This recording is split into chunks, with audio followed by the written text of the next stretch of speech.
Hi friends, இப்போ நம்ம வந்து பரங்கிக்காயை வச்சு ஒரு டிஷ்ஷு செய்ய போகிறோம். அதுக்கு வந்து தேங்காய் எண்ணெய் ஊற்றிக்கலாம். தேங்காய் எண்ணெய் செஞ்சால் நல்லாயிருக்கும். தேங்காய் எண்ணெய் கொஞ்சம் ஊற்றிக்கலாம். தேங்காய் ஒரு அரை மூடியில் பாதிக்கும் கம்மியாக போட்டு வறுத்துக்கலாம். தேங்காய் எண்ணெயில்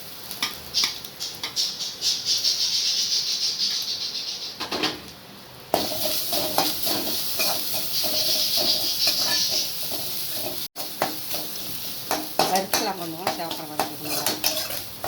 நல்லா வாசம் நல்லா வரும். இது நல்லா வறுத்துக்கலாம். கொஞ்சம் இப்போ வறுத்தாச்சு. இந்த அளவுக்கு வறுத்தா போகணும். நல்லா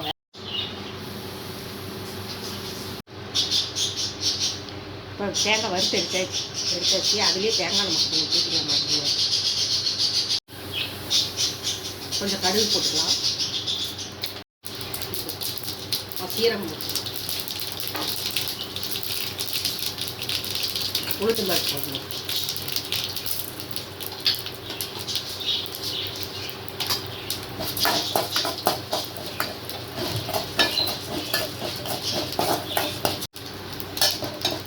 கருவேப்பிலை போட்டுக்கலாம். வந்து பரங்கிக்காய் அரிஞ்சு வச்சுக்கலாம். இல்லைன்னா சின்ன சின்னதாக பீஸாக அரிஞ்சு வச்சுக்கலாம். அதை போட்டுக்கலாம்.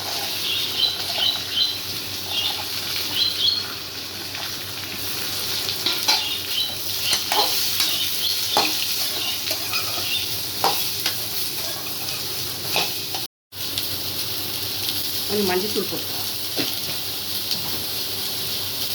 தேங்காய் எண்ணெயில் செஞ்சால் தான் சூப்பராக இருக்கும். டேஸ்ட் நல்லாயிருக்கும். கொஞ்சமாக மிளகாத்தூள் போட்டுக்கலாம்.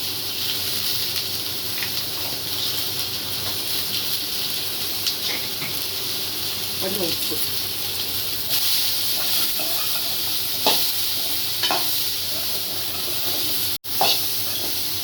கொஞ்சமாக தண்ணி ஊற்றலாம். கொஞ்சமாக ஒரு 2 நிமிஷம் இது வந்து வெந்து வறுக்கும். இப்போ வந்து பரங்கிக்காய் வெந்துருச்சு. முக்கால்வாசி வெந்துருச்சு. இப்போ வந்து இது தேங்காய் அரை மூடியில் பாதி, அப்புறம் 2 பச்சை மிளகா, கொஞ்சம் சீரகம், 3 கொத்து கருவேப்பிலை போட்டு அரைச்சி வச்சுருக்குது. இது அதையும் இதில் ஊற்றிக்கலாம்.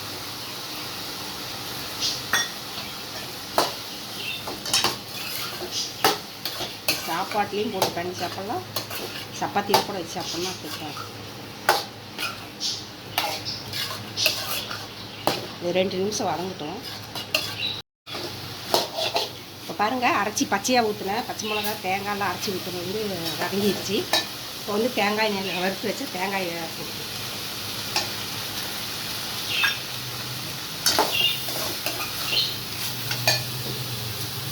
பெருங்காயத்தூள் கொஞ்சம்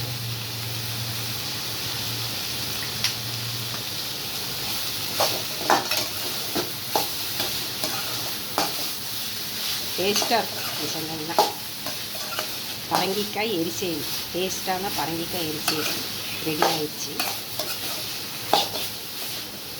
தேங்காய் எண்ணெய் ஊற்றி செஞ்சிங்கன்னா நல்லா வாசமாக இருக்கும். நல்லா டேஸ்ட்டாகவும் பாப்பலாம். ரெடி ஆயிடுச்சு. இப்போ கொத்தமல்லி தழை போட்டுக்கலாம். இந்த மாதிரி நீங்களும் செஞ்சு பார்த்துட்டு எப்படி இருக்குதுன்னு பிடிச்சிருந்தா லைக் பண்ணுங்கள், சப்ஸ்கிரைப் பண்ணுங்கள். வாங்க சாப்பிட்லாம்.